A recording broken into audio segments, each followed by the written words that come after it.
I made it to South Dakota from New York in 2 days. It's no joke.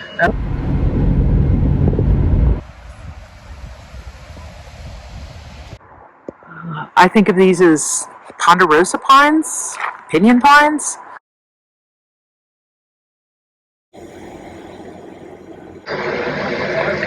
Oh boy, what a day it's been. Serious driving. I'm making some dinner here. It's some mac and cheese with a tuna packet stirred into it. It's a pretty good little road meal. Just have to boil some water in my little stove here, sitting in my van. Oh boy. It was a day. 13 hours on the road. But boy, what an opportunity to not just get to know my surroundings, and that's amazing. Like really beautiful, wide open Iowa spaces. You may not know that I'm from Kansas, so I grew up in sort of more of a Great Plains, wide open environment like that, and it really warms my soul. Gotta keep my noodles stirred here. But that was beautiful. Just, yeah, so green. The wind was super intense. For a minute, I thought that my alignment was out. It's like, oh my gosh, I gotta go get my alignment done. And of course, it was just the wind was so strong. I was really, just fascinated with so much along the way. But yeah, to me, to be honest, it's as much about the inner journey and learn about myself. And sometimes it's a little intense being out there alone, but I like to have the freedom of being in the car alone. Like, that's really powerful for me. Yes, my plan is to eat dinner, take a shower in the truck stop, and then either sleep right in this truck stop, or maybe across the way there's a hotel parking lot, something like that. I'm not gonna pop the top. I'm just gonna get out of the shower, get in bed, and hope for the best as far as my mind chilling out and everything. Like, letting my body get the message that it's bedtime, sweetie.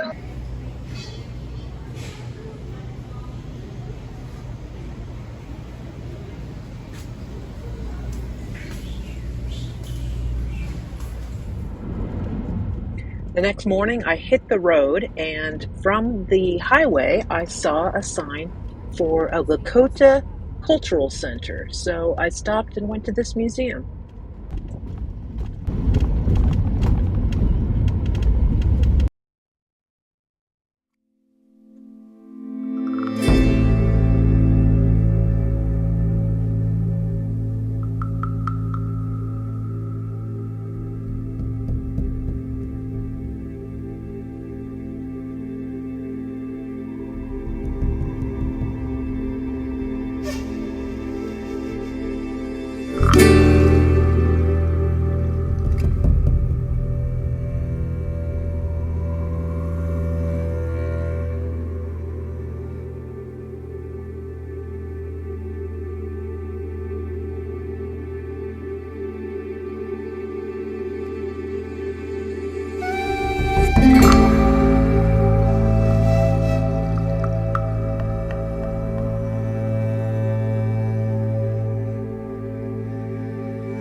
After my time at the museum, I made my way to Badlands National Park, which had always been on my bucket list.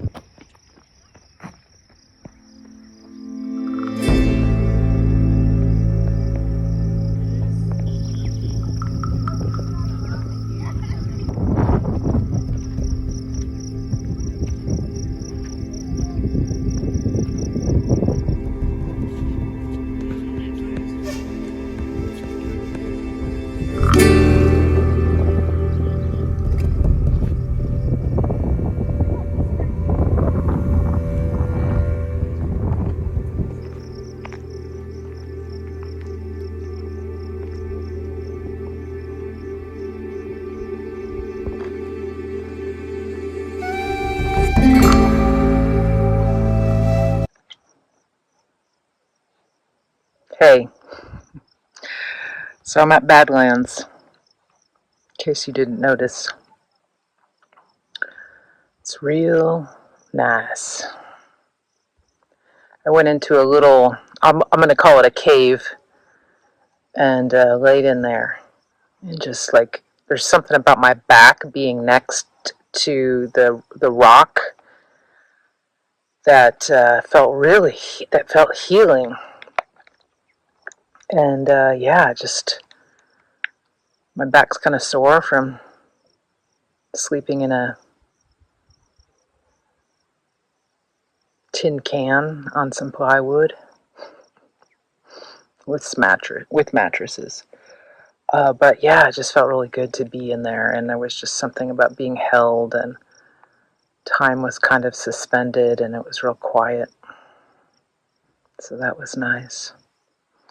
I also went to the Lakota Sioux Museum, and that was very spontaneous. I just saw a sign for it off the interstate, and I had to go to the bathroom and get gas, and then it was just a few miles further down the road, and I figured, what the heck, and I went, and it was beautiful. I just felt immediately like peaceful and just beauty. I hope you enjoy that footage, and I'm able to transmit what that felt like a little bit. It's also the place where the St. Joseph's boarding school was, and there's a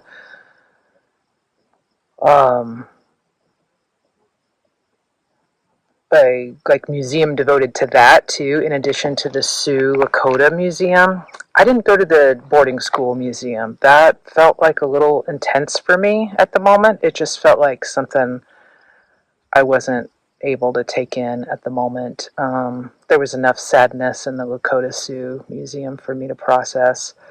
But the St. Joseph's School is still ongoing, and saw some kids there, and I don't know. I don't think it's a boarding school. I don't know. I don't know anything about it. I'll have to check it out. But yeah, it's really nice. I'm a little tired, but my soul feels like it's being healed as we speak. So yeah, we'll see what else is in store today, but thanks for being here.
Is it just you? Yep. That'd be $15. Okay. Can I use a brochure for you? Thank you. So that gets you in, and our next native performance starts at 3:30. Appreciate it. Thanks.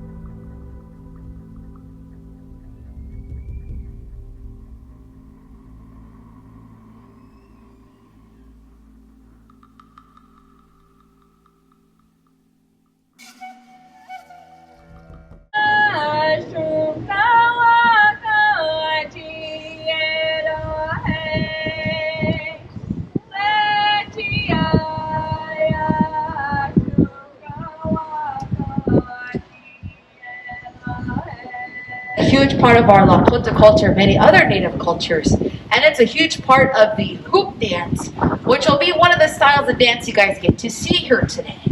That's going to be one of the final styles of dance. With those hoops, I do want to point out, I'm not talking about hula hooping, all right? It's going to be something very different. It's a very old, traditional Native American dance called hoop dancing. Chakpi, ohito hawia hemiye, start chipiko machapi, wa shichimichaje kusto.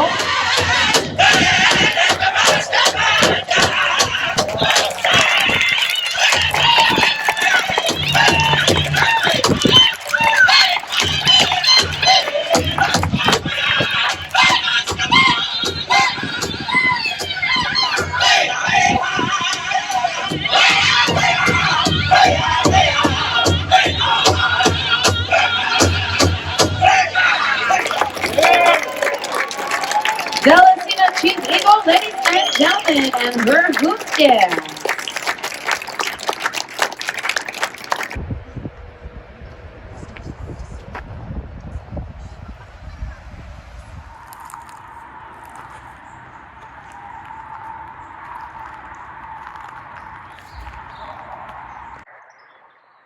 Hey there. I made it to my campsite. This is Black Hills National Forest campground. Real small campground. It has a little camp host spot, and a nice woman came up and kind of explained the lay of the land. There were only 3 spots left, and someone else has already grabbed one, and I grabbed one, so I feel lucky to have gotten this spot. I didn't have any reservations or anything, and I just saw this driving by and thought it would be like just a good option for the night. So yeah, I'm looking to just do some serious relaxing. There's a very large rig driving by. Do some serious relaxing. So the gift shop had a couple of really nice things in it that I snagged. One is this turtle, beaded turtle that I've hung here around the rearview mirror. I also have this is a Kuan Yin, or Avalokiteshvara, Buddhist little statue that I have hanging from there. We'll see if it works out okay being there, but I just really liked it, and I like the back of it. It's made out of, whoops, you can't see there. The back of it is made out of leather, and I just really like that little sort of plain leather with those few little beads there for some reason. But yeah, so that was one thing, and then I'll show you the other.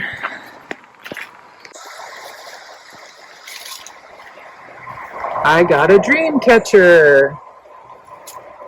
Isn't that pretty? It's handmade by a Lakota artist, and I just thought it was really pretty. They had quite a few different types, not really hardly any this small. They had a lot that were bigger and different colors, but I need, small. Small is the key here, so I needed something small, and yeah, we'll see. I'll let you know how it goes with my dreams. So there you have it, folks. I really appreciate you following along on this journey to South Dakota, the Black Hills. This is episode 2 of my Pacific Northwest East Coast to West Coast travel. Be sure and check out the first episode and future episodes. And yeah, it's I haven't been to South Dakota since I was a teenager. Maybe I might have driven through, but I don't think so since then. Probably have driven through since then, but kind of really stopped and explored. I went to Mount Rushmore as a kid, and yeah, I hadn't been to Badlands, and I hadn't been to Crazy Horse and that Sioux Museum that I found in the morning. It's been a really rich day. It's been fun to see the different geographies unfold from sort of the eastern part of South Dakota that sort of still looks like kind of the grasslands, like Iowa almost, and then it starts to get those rolling hills. Reminds me of the Flint Hills of Kansas, where I'm from. And then then suddenly out of nowhere you get these Badlands, which is just wild. And then now suddenly we're in this forest that starting to feel like Colorado or something. And if you notice with the footage I'm sharing, God, there's mosquitoes. With just some of these trees, we've got these birch trees. We have birch trees here. Quite a lot of birch. Wow. I'll have to go do some exploring. And then pines. I think of these as ponderosa pines, pinyon pines. I don't have any cell coverage to be able to look these things up, but pretty sure that's what they are. And they have a really special energy about them.